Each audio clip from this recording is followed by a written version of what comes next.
کچھ مقامات پڑھ کر جائیں تو ہر جاتے ہی پہلی فرصت میں آپ کو اسلام سمجھ میں آئے گا. میں پہلی مرتبہ آیا 1986 میں جو مطالعہ تھا جو پڑھ رکھا تھا تو میں پہلے مکے مکرمہ گیا طواف کیا. جی جہاں اوپر سے جا کے دیکھیں تو ایک مرتبہ میں چھت پہ چلا گیا ہمارے کھڑا ہوا تو بہت کچھ یاد آنے لگا. اور یاد آتے آتے جب مجھے یہ بات یاد آئی پھر میں اذان ہونے لگی کھڑے کھڑے. جب میں نے اذان سنی تو بہت کچھ یاد آیا اور یہ یاد آیا کہ یا اللہ ایک وقت وہ تھا کہ اس سرزمین پر کوئی لا الہ الا اللہ کہہ نہیں سکتا تھا. 360 معبود اس گھر کے اندر رکھے تھے. 360 معبودوں کی پوجا اس بیت اللہ میں ہوتی تھی. چاروں طرف شرک اور کفر کے اندھیرے تھے. ظلم اور تشدد اور جبر اور استبداد کا یہ عالم تھا کہ کوئی لا الہ الا اللہ کہہ نہیں سکتا تھا کیونکہ ان کو یہ بات تسلیم نہیں تھی. اکیلا ایک اللہ وہ معبود 360 مل کر مسئلے نہیں حل کرواتے ہیں. یہ محمد تو ایک اکیلے اللہ کو لے کے آئے ہیں 360 مل کر مسئلے نہیں حل کر پاتے ہیں. تو ان کا ایک اکیلا اللہ ہمارے مسئلے کیسے حل کرے گا. یا اللہ اس سرزمین پر ایسا وقت گزرا یقیناً گزرا میرے مصطفیٰ نے کتنی مصیبتیں جھیلی اس سرزمین پر. اللہ کی وحدانیت کو ثابت کرنے کے لیے آپ علیہ السلام کے قتل کے منصوبے بنا دیے گئے اسی سرزمین پر. اور اسی صحن کعبہ میں میرے مصطفیٰ سجدہ ریز تھے کہ آپ پر اونٹ کی گندی اوجھ لا کے ڈال دی گئی. یہی ہے صحن کعبہ جہاں میرے مصطفیٰ پہ ظلم ہوا تھا. اور یہی ہے وہ صحن کعبہ جہاں میرے مصطفیٰ علیہ السلام کی گردن میں چادر کا پھندا ڈال کے کھینچا تھا کہ میرے نبی کی آنکھیں ٹک گئی تھیں. ظلم اپنی انتہا کو پہنچ گیا. جبر و تشدد اپنی انتہا کو پہنچ گیا. یہی ہے وہ سرزمین جہاں رات میں بلال حبشی کو زنجیروں سے اور سلاخوں سے پیٹا جاتا تھا. ان کا جسم ٹھک جاتا تھا بدن زخمی ہو جاتا تھا. اور دوپہر میں سلگتے ہوئے سنگریزوں پر چل چلاتی دھوپ میں ان کو لٹا کر ایک بڑا پتھر ان کے سینے پہ رکھ دیا جاتا تھا. اور مطالبہ یہ تھا ایک نہ مانو اکیلا نہ مانو 360 مانو. تب ان کی زبان اس حالت میں بھی یہاں پکارتی تھی احد احد احد. اللہ ہے تو بس اکیلا ہے نہ اس کی ذات میں کوئی شریک ہے نہ اس کی صفات میں. یہ تو میں آپ کو چند نمونے بتاتا ہوں. چند نمونوں کے تذکروں میں میں دیکھ رہا ہوں آپ کے دل کا کیا حال ہے. اللہ سب کو سلامت رکھے. وہ اس طریقے سے سنتے ہیں بڑی محبت کے ساتھ میں سنتے ہیں. یوں مجھے کہہ دینا چاہیے کہ آپ سننے کا حق ادا کریں. ایسے سننا چاہیے. ایسے سامنے کہاں اتنے بڑی مشکل سے ہوتے ہیں. ورنہ بات چل رہی ہے کہ وہاں دیکھ رہا ہے کوئی وہاں دیکھ رہا ہے کوئی باتیں کر رہا ہے موبائل نکال رہا ہے. آپ ٹکٹکی باندھے مجھے دیکھ رہے ہیں نا. مجھے کیا دیکھ رہے ہیں میری باتیں تو ہے لیکن میں آپ کو باتیں سنا رہا ہوں.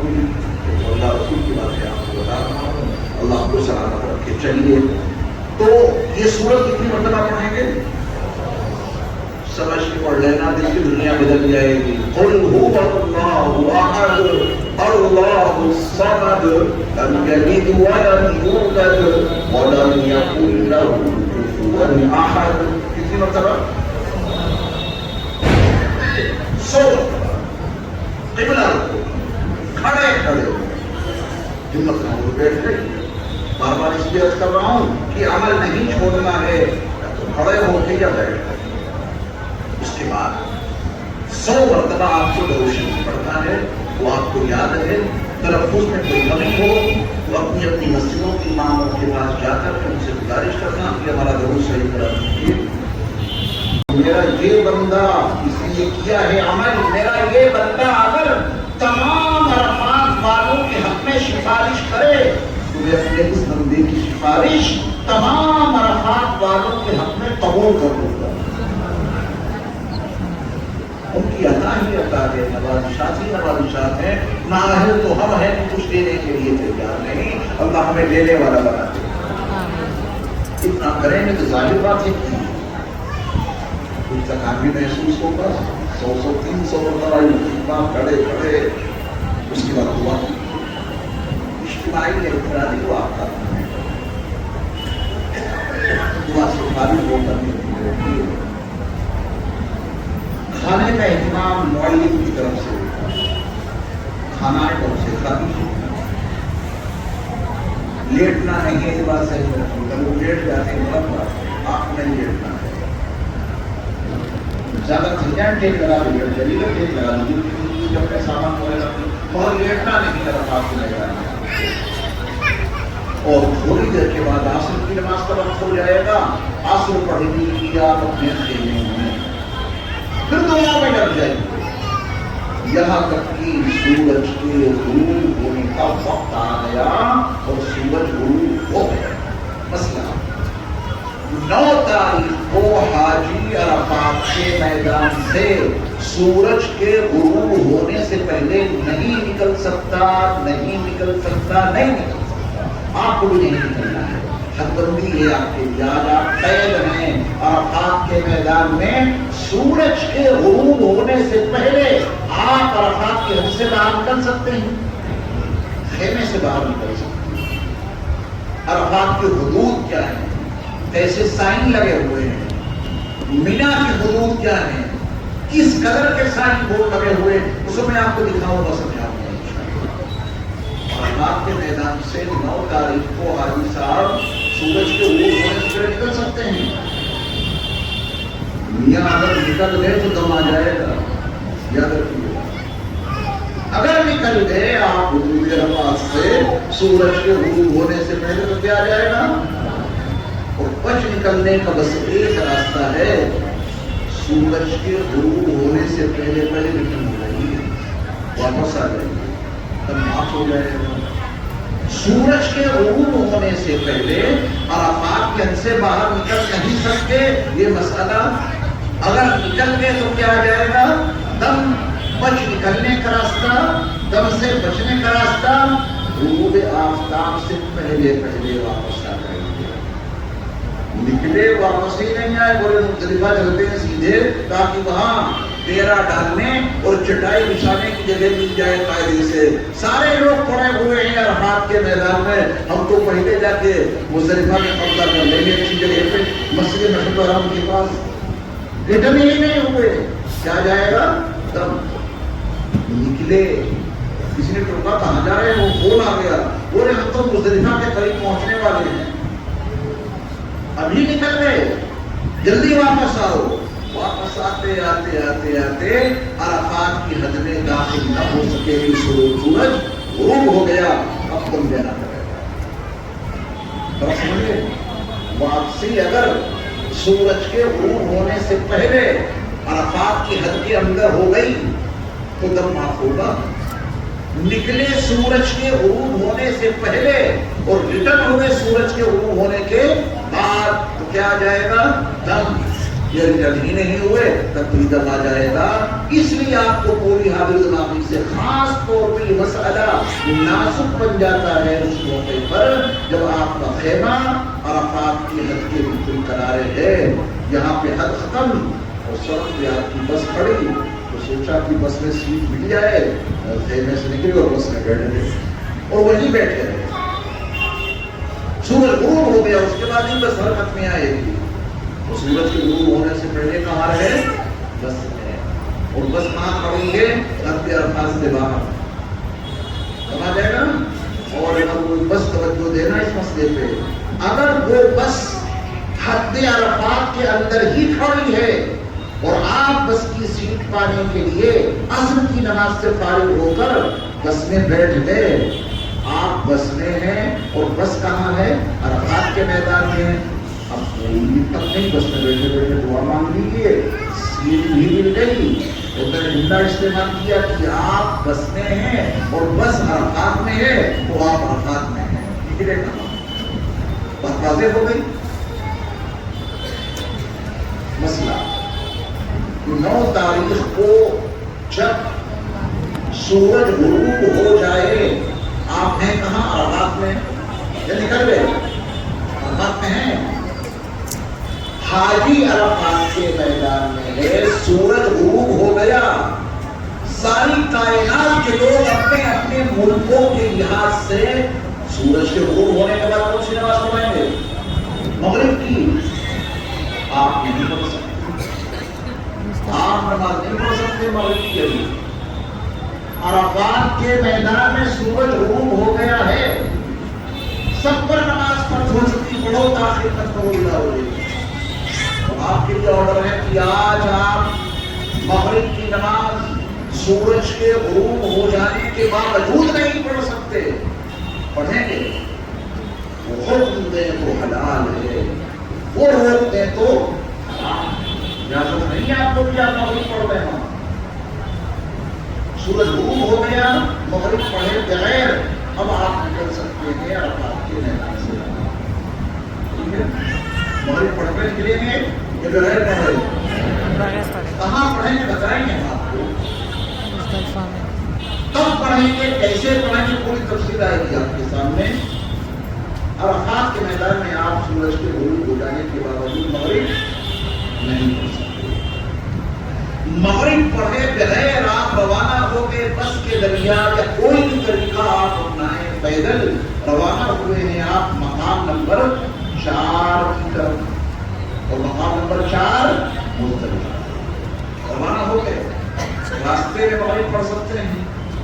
ایک وادی ہے بہت بڑی، عرفات کی حد سے لے کر مزدلفہ کی حد تک تقریباً 7 کلومیٹر کا فاصلہ ہے، طویل وادی ہے۔ آپ اس وادی میں نماز نہیں پڑھ سکتے، مغرب کی، چلتے جائیے، پڑھتے جائیے۔ اگر یہ خطرہ ہے کہ وقت نہ نکل جائے، خطرہ ہے کہ کہیں ایسا نہ ہو کہ مغرب کا وقت مل جائے گا راستے میں پڑھ لیں۔ میاں آج جان بوجھ کر مغرب کا وقت نکالنا ہے، جان بوجھ کر۔ اگر آپ جلدی نہیں پہنچ جائیں مزدلفہ، جلدی پہنچ کے فرض کیجیے، اور ابھی مغرب کا وقت باقی ہے، عشاء کا وقت نہیں آیا ہے، تو مغرب پڑھ ہی نہیں سکتے۔ آج جان بوجھ کر وقت نکالنا ہے مغرب کا، مغرب پڑھیں گے عشاء کے وقت میں مزدلفہ میں۔ مغرب کہاں پڑھیں گے؟ مقام بتائیے مزدلفہ۔ مغرب کے وقت میں مغرب پڑھیں گے یا عشاء کے وقت؟ تو قضا ہو گئی ہوگی، جو وقت نکل گیا تو قضا۔ نماز کا معیار یہ کہ وقت کے پڑھ لو تو ادا، وقت نکل جائے پھر پڑھو تو آج مغرب تو قضا ہو گئی نا، وقت نکل گیا، آج قضا نہیں ہوگی۔ آج آپ کی نماز مغرب کی قضا کیوں نہیں ہوگی؟ اس لیے کہ ہم نے کہا چھوڑی، اب تو مغرب میں ہاتھ میں سے وہیں پڑھ لیتے۔ ان کا آرڈر ہے کہ نہیں پڑھ سکتے، تو ان کے حکم کی تابعداری کرنا غلاموں کا کام ہے۔ ہم نے ان کے حکم سے نہیں پڑھی، مزدلفہ آ گئے، یہاں وقت تھا تب بھی نہیں پڑھی۔ یعنی آج آپ نے مغرب کی نماز کا جو وقت نکالا ہے وہ اپنی وجہ سے نہیں بلکہ ان کے وقت کی وجہ سے۔ لہٰذا خدا نے مسئلہ واضح کر دیا کہ آج یہ مغرب کی نماز عشاء کے ساتھ جمع کر کے ادا کی نیت سے پڑھنا ہے۔ جو یاد رہے گا، جمع کر کے ادا کی نیت سے۔ آج آپ کی مغرب کہاں ہوگا؟ بات واضح ہو گئی۔ یہاں ایک مسئلہ اور بتا دوں آپ کو، پھر آگے بڑھتا ہوں۔ میں نے آپ کو وقوف عرفات کا وقت کب سے کب تک بتایا ہے؟ سورج صادق سے کون کہہ رہا ہے؟ کب سے شروع ہوگا؟ زوال آفتاب سے، رہے گا کب تک؟ یہ بات ذہن رکھیے گا، میں آپ سے سوال کروں گا اور امید ہے کہ آپ سے جواب دیں۔ ایک صاحب منا سے چلے عرفات کے لیے، تاخیر ہو گئی بہت زیادہ، وہ عصر کے وقت میں وہاں پہنچے، حاجی بتلائیں گے یا نہیں؟ زور سے بولیے۔ زور کی نماز کا وقت نکل گیا ہے، اتنی تاخیر سے وہاں پہنچے ہیں، حاجی بن جائیں گے کہ نہیں؟ نہیں بنے گے؟ نہیں، یہ بتوا دیتے نہیں بنے گے۔ ہم تو سب کچھ سن لیتے ہیں، جو آپ بولیں گے وہی سنیں گے، جو بتائیں گے یہ بن جائیں ان کو میں نے سن لیا، اور جنہوں نے کہا کہ نہیں بنے ان کو بھی میں نے سن لیا۔ کیوں نہیں بنیں گے جب وقت ملیں گے؟ میں نے آپ کو بتایا کہ حاجی بننے کا وقت زوال آفتاب سے لے کر سورج ثابت تک ہے، تو وقت ملے گی، بنیں گے کہ نہیں بنیں گے؟ بہت توجہ سے سنیے، اس میں کچھ باریکی ہے جس کی وجہ سے میں سوالات کرے ہیں۔ جو عصر کے وقت میں وہاں پہنچے ہیں زہر بھی پڑھیں گے چاہیے قضا، اس کے بعد عصر پڑھیں گے، کیا یہ مغرب سے پہلے نکل سکتے ہیں؟ سورج غروب ہونے سے پہلے نکل سکتے ہیں؟ سورج غروب ہوگا، مغرب پڑھے بغیر نکلیں گے۔ ایک صاحب پہنچے ہیں عرفات، بڑی تاخیر ہو گئی ان کو، مینا سے چلتے چلتے بس چھوٹ گئی، ٹرین ملی نہیں، میٹرو، پیدل جا رہے ہیں، بیچارے راستہ بھٹک گئے، پہنچے ہیں کہ سورج غروب ہونے والا ہے اور داخل ہو گیا عرفات کے میدان میں۔ حاجی بنیں گے یا نہیں؟ بن جائیں گے۔ رہیں گے کب تک؟ غروب ہونے تک۔ ٹھیک ہے، سورج کے غروب ہونے تک۔ سورج غروب ہو گیا، نمازیں تو پڑھیں گے قضا جو بھی ہے، اور مغرب نہیں پڑھیں گے، مغرب پڑھے بغیر زور اثر ان کو وہاں قضا کرنی پڑے گی، اور مغرب کی نماز پڑھے بغیر یہ بھی واپس آ جائیں گے۔ اب ذرا دماغ کو حاضر کے جواب پوچھے گا، یہ تمہید تھی، کسی صاحب کو اتنی تاخیر ہو گئی، اتنی تاخیر ہو گئی کہ وہ مغرب بعد پہنچے، عشاء کے وقت پہنچے، یہ حاجی بن پائیں گے یا نہیں؟ بن جائیں گے نا، کیونکہ وقت پہ پہنچے ہیں۔ ان نکلیں گے کب، بس مجھے یہ بتا دیجیے۔ آپ نے اپنے گھر کا مسئلہ بتا دیا، یہی مجھے چیک کرنا تھا کہ آپ کی بیماری ابھی تک ختم ہوئی کہ نہیں ختم ہوئی، اٹکن سے مسئلے بتانا۔ کسی کتاب میں پڑھا ہے آپ نے کہ صبح صادق سے پہلے نہیں نکلے گا، صبح صادق تک اس کو ماننا پڑے گا، کسی کتاب میں لکھا ہے، کسی عالم نے بتایا آپ کو، پھر آپ نے مسئلہ اپنی طرف سے کیوں ڈال دیا کہ اس کو صبح صادق تک رہنا ہے؟ یہ بیماری ختم کرو، معلوم ہے تو بتاؤ، نہیں معلوم ہے تو خاموش رہو۔ یہی میں آپ کا مزاج بنانا چاہتا ہوں۔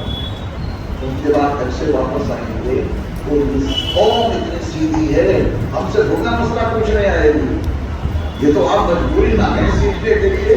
جب آپ حاجی بن کر کے آ جائیں گے تو لوگ آپ کے پاس آئیں گے مسئلہ پوچھنے کے لیے، نماز کے، روزے کے، اور آپ یہ کہہ نہیں سکتے کہ مجھے معلوم نہیں، آپ کو کچھ نہ کچھ داغنا ہے